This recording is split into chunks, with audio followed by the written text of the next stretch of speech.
Sri Sai Satcharita, Chapter 36. This chapter relates the wonderful stories of two gentlemen from Goa and Mrs. Aurangabadkar of Solapur. Two gentlemen.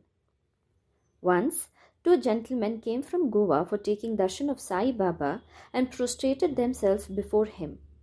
Though both came together, Baba asked only one of them to give him 15 rupees as dakshina, which was paid willingly. The other man voluntarily offered 35 rupees, which was rejected by Baba to the astonishment of all. Shama, who was present, asked Baba, "What is this? Both came together. Once dakshina you accept, the others, though voluntarily paid, you refuse. Why this distinction?" Baba replied, "Shama, you know nothing. I take nothing from anybody. The Masjid Mai, that is the presiding deity of the masjid, calls for the death, the donor pays it and becomes free. Have I any home, property or family to look after? I require nothing. I am ever free. Debt, enmity and murder have to be atoned for, as there is no escape from them." Baba then continued in his characteristic way as follows.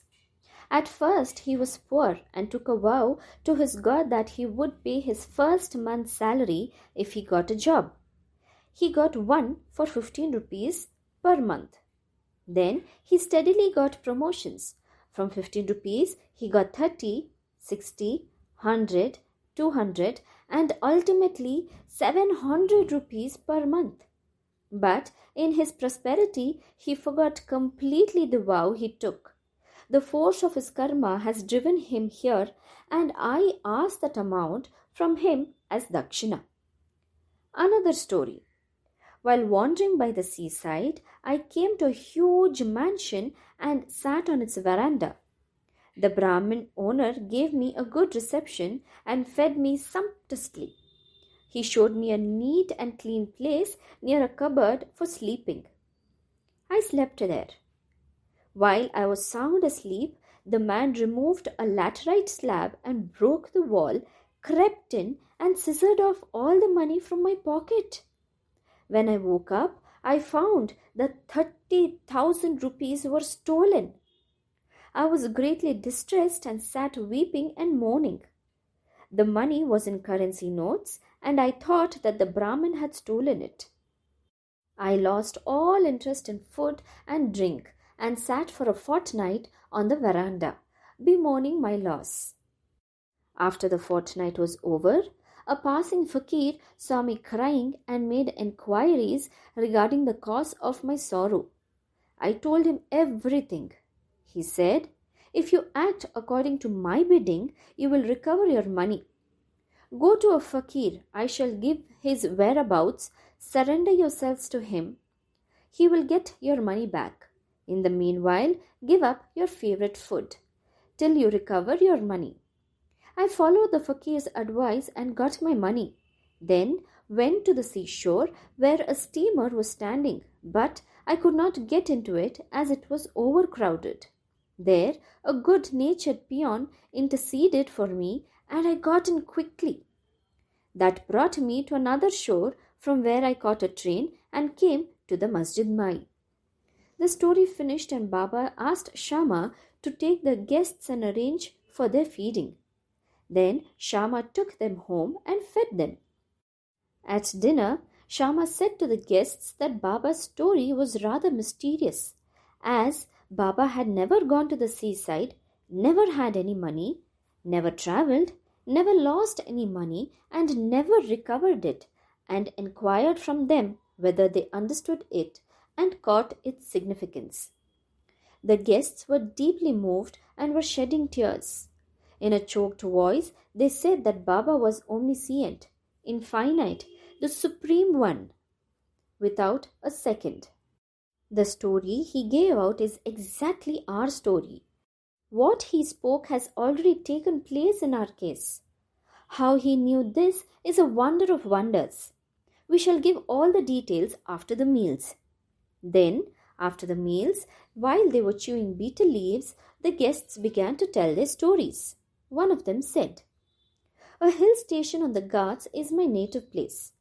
I went to Goa to earn my living by securing a job. I took a vow to God Datta that if I got any service, I would offer him my first month's salary. By his grace, I got a job of 15 rupees and then I got promotions as described by Baba. I did forget all about my vow. Baba has just reminded me of it in this way and recovered the 15 rupees from me. It is not dakshina as one may think it to be, but a repayment of an old debt and fulfillment of the long forgotten vow." Moral: in fact, Baba never begged for any money nor allowed his bhaktas to beg. He regarded money as a danger or a bar to spiritual progress and did not allow his bhaktas to fall into its clutches. Bhagat Mahalsapati is an instance on this point. He was very poor and could hardly make both ends meet. Baba never allowed him to make any money nor gave anything from the Dakshina collection. Once, a kind and liberal merchant named Hansaraj gave a large amount of money to Mahalsapati in Baba's presence, but Baba did not permit him to accept it. Then the second guest began his tale. "My Brahmin cook was serving me faithfully for 35 years. Unfortunately, he fell into bad ways. His mind changed and he robbed me of my treasure. By removing a laterite slab from my wall where my cupboard is fixed, he came in while we were all in deep sleep and carried away all my accumulated wealth, that is, 30,000 rupees in currency notes. I know not how Baba mentioned the exact amount. I sat crying day and night. My enquiries came to nothing. I spent a fortnight in great anxiety. As I sat on a veranda, sad and dejected, a passing fakir saw my condition and inquired of its cause, and I told him all about it. He told me that an avilya or saint by name Sai lives in Shirdi, Kopargaon Taluka. Make a vow to him and give up any food that you like best and say to him mentally that I have given up eating that food till I take your darshan. Then I took the vow and gave up eating rice and said, Baba, I will eat it after recovering my property and after taking your darshan. 15 days passed after this. The Brahmin, of his own accord, came to me, returned my money, and apologized, saying, I went mad and acted thus. I now place my head on your feet. Please forgive me. Thus everything ended well. The fakir that met me and helped me was not seen again. An intensive desire to see Sai Baba, whom the fakir pointed out to me, arose in my mind. I thought that the fakir who came all the way to my house was no other than Sai Baba. Would he, who saw me and helped me to get my lost money, ever covet to get 35 rupees? On the contrary, without expecting anything from us, he always leads us on the path of spiritual progress. I was overjoyed when I recovered my stolen property, and being ignorant, I forgot all about my vow. Then, when I was at Kolaba, one night I saw Sai Baba in my dream. This reminded me of my promised visit to Shirdi. I went to Goa and from there wanted to start for Shirdi by taking a steamer to Mumbai en route. But when I came to the harbour, I found that the steamer was crowded and there was no place.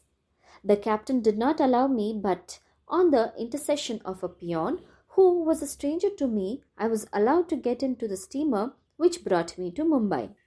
From there I came by train. Surely I think that Baba is all-pervading and all-knowing. What are we and where is our home? How fortunate we are that Baba got our money back and drew us here to himself.